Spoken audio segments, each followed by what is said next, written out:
Even though I know that hanging out in the sun for a long time is bad for you, because of risks of cancer and stuff like that, I still think there are some benefits. So I'm going to go ahead and look up some good options about how to best enjoy your time in the sun. So I'm going to go ahead and enter in benefits of sun into Google. I'm just going to click this first article. So I'm going to scroll down and just see the different reasons. Whoa, too far.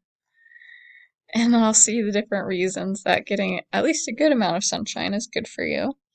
So we can see that it improves sleep, it reduces stress, it can maintain strong bones by getting vitamin D.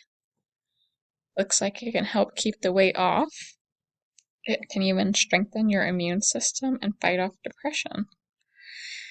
So, I think I don't feel too bad about hanging out in the sun as long as I keep it in moderation.